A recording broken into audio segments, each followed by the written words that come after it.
Great college environment. I appreciate everybody coming out. That was awesome. I appreciate University of Pennsylvania allowing us to play at the Palestra, and everybody, our administration, led by Chelsea's leadership of having that game organized and ready to go. So really appreciate it. That was a fun college environment. Just not happy with the results. Credit to Indiana, they came in here and most of the game they took it to us. I love my team. I love our fight. We didn't trust enough of what we do and how we do it with enough urgency, and just we're playing from behind and digging a hole, and I thought a lot of times shooting ourselves in the foot, in our own foot. And you can't do that. And too many plays where we beat ourselves on both ends of the court today against a good disciplined team. I loved our fight at the end. We talk about late in the game being solid on defense, taking care of the ball, making our free throws. We just didn't do that enough to win today. So disappointed in the result. Proud of our effort. Love these guys. We're going to get better. This is going to make us better, and we're going to learn from it. Take questions for Nick, Steph, Daniel, Mason. Mike, you talked about that. Questions for Nick first, yeah. So you can get out here. Coach Rhodes kind of talked about the poor shooting, whether it was at the line or from beyond the arc. How does that happen? Is that just like the way basketball goes, or did they do something that made it tricky? Well, I'm going to answer it for him. Number one is you don't make all your shots. That's reality. Like, you're not going to make them all. So, but your preparation, and you know how you make threes. You take the right ones, take good ones. Right guys taking the right ones. Sometimes you look for a good three, but you give it up to make it a great three for somebody else. The free throws, we've been shooting the heck out of the ball from the free throw line all year long. We didn't. The right guys were shooting free throws. He's been making them all year long. Other guys have. We just didn't make them today. That's how it goes. You're going to have games like that. You hope you don't have games where you're missing three and from the free throw line against good teams, because that's a double whammy. So, but you're still going to have to react to some missed free throws and miss open shots and be ready to knock down the next one. We just didn't do that enough today. Go ahead. Nate. No, I'm good. Daniel, sorry. Nick, what did Indiana do coming out of halftime in the second half defensively to stymie you guys a little bit and put you in that hole? They didn't really do nothing. They just they got 8 points quick, very fast in the first half, and took us down about 8, and we just had to fight back. I know in modern basketball, it's more common where teams try to shoot themselves out of deep holes, but you guys are committed to attacking the basket to get into the line. Is that something that kind of coach emphasized in timeouts, or that's something the team just be like, hey, if we get to the line, stop the clock, we can get back in this game? It was at halftime actually. Coach Joe had told me you attack the basket how you normally attack the basket. You're gonna shoot 40 free throws, and so that's what I did. And Coach Rhodes, seeing I kept scoring and getting buckets, so he kept drawing up plays for me. I think we were 16 for 21 at the rim in the first half. I think that's what it was. That's a good formula. Let's stick with it. That was sort of what we talked about at halftime, and we had certain matchups where we could get down here quicker. Nick, Ace was sidelined for a lot of the end of the first half. Just how did you feel that impacted the team on the court? We always say we got an army, so next man up. I don't think it affected the team. I think it's like next man up mentality. It seemed like they had 2 guys, Mbako, number 21, and the big man, Ballo. What did you see from them? What kind of challenges did they present? I mean, nothing for real. We just was lacking on defense and we just didn't have a good shooting game today. Nothing really from them. On the defensive end, you pressed most of the game, but in the half court, especially in the second half, we went to a trap. What was the strategy there? Was that something also implemented at halftime? And how did you see that impact the defensive end? I mean, it wasn't a plan or nothing to trap. It was just like it's just basketball. We see what we can do, so we rotate. That's what we do. Last question. Nick, what was this experience like for you as a player to play here at the Palestra? This is my second time, and I always said it's one of my favorite places to play after the first time last year. Thank you. Questions for Coach Rose?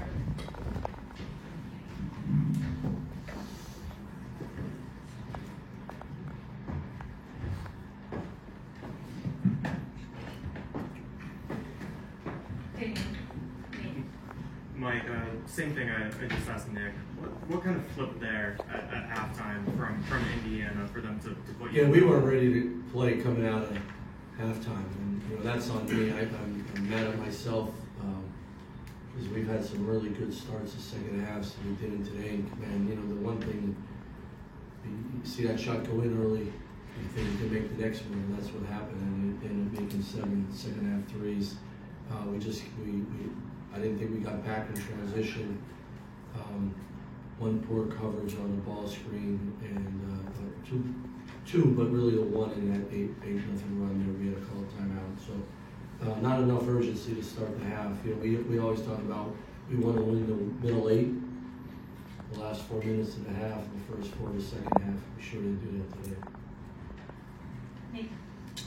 Like they don't shoot a ton of threes typically, and they don't make a ton of threes typically. It seemed like They shot it well the last game. Right. They shot it well, and that carries over, right? You see it go in, you think it's going to go in more. And I thought, unfortunately today, I thought we gave their better shooters open ones with some poor coverage. And you see 1 or see 2, the ball gets hot, and the guys are ready to look to shoot it more, and that's what they did. I mean, they shot 39% for the game from 3. That's money. That's money. Thanks.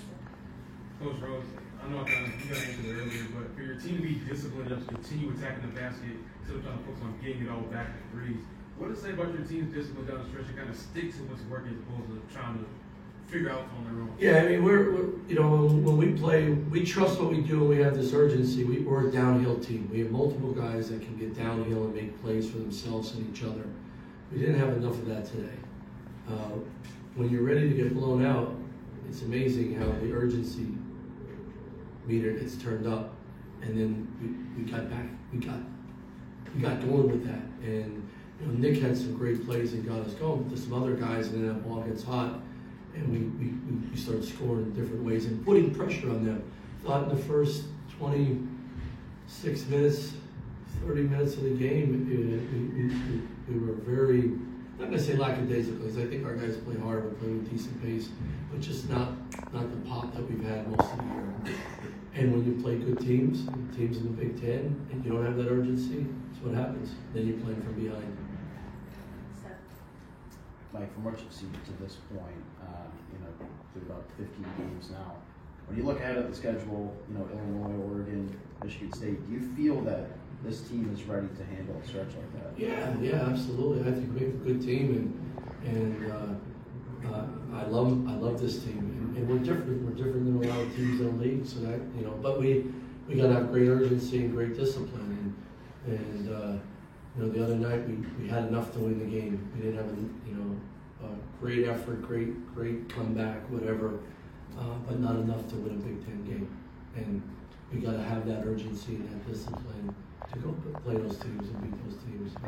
And that's what we signed up for. That's the fun of it. But with this group of guys we have, I'm as pissed I am now that we lost the game. I'm excited with what we're capable of doing. Coach, you played Michigan here last year. You played Drexel at the Wells Fargo, and today. Why is playing in Philly important to you and your program? Well, number one, it's our state, right? Basketball is really important in the city of Philadelphia. I've known that my whole life, and to be a part of it is really, really cool. And we have so many fans and alumni and Penn Staters in this area, and going to them, this created a great college environment today. And I'm always big on you want to give your players the best experience they have in their 4 years, but you want to share it with everybody else. And everywhere I've been, I've taken that approach. And playing down here and being in Philadelphia with so many Penn Staters, with hopefully future Penn Staters that are good basketball players that want to play a cool style like we're doing and play at the highest level on the biggest stage in college basketball. You can do that in your home state, you can do that at Penn State, and we want to show that off. Mike, what did you make of Miles' performance? It seemed like he brought a lot of energy at the beginning. Yeah, I was really proud of him. I thought Yannick got going in the second half, but I like that. You know, this guy was out for 6 months, and for him to get thrown in the fire the other night and today, I love his response. I love his energy. He was the first one down today in our meeting for breakfast, and he was excited to play. Those are the type of guys you want to coach. So really proud of him. And you know, it's a process. It's a process. We all want everything so fast. Just try to get better every day. Try to be locked in every day, and he's doing that. I'm really proud of him. Two more. Hey, Coach, I just expand on you, Penn State expanding the brand throughout Pennsylvania. Just tell us about the recruiting that's going on towards this area and how important that is for you guys playing this area. Help you guys. Yeah, well, it's our job for me and our staff to be active in the state of Pennsylvania with all the high school coaches and AAU programs and all the players, especially in the greater Philadelphia area, because some great basketball players that have great high school coaches and great AAU coaches. I've known them all for a long, long time. So it's great that I'm now coaching in the state and I can recruit kids to stay in the state and be a part of what we're trying to build at Penn State. So we're gonna always extend ourselves to the Philadelphia area and try to make it a home for really good players that want to come and get one of the best educations you can get in the world and play big time basketball in a fun style. And we're going to continue to do it all the time. Nick. Too quick. Sure. Zach didn't get a three. He didn't take one in the first half. Did you feel like they were doing something to shut him out? They just weren't leaving them. They were sort of they were, especially in the ball screens. They were just saying, we're not going to leave him and we'll let the other guys get the catches. So we just got to continue to move him around, and he does such a good job getting involved. Like he got us 3 baskets in the first half because he set a screen. He had two cutting actions that his man should be the one helping, but he stayed with Zach. We got baskets out of it. Doesn't show up in the stat sheet for Zach, but it's the right way to play it. But he's got to continue to keep moving and hunting shots, and we got to find him more. We got to find him more. We got to find a way to loosen him up and all that. In the second half, we found that a couple times, but we got to find him more.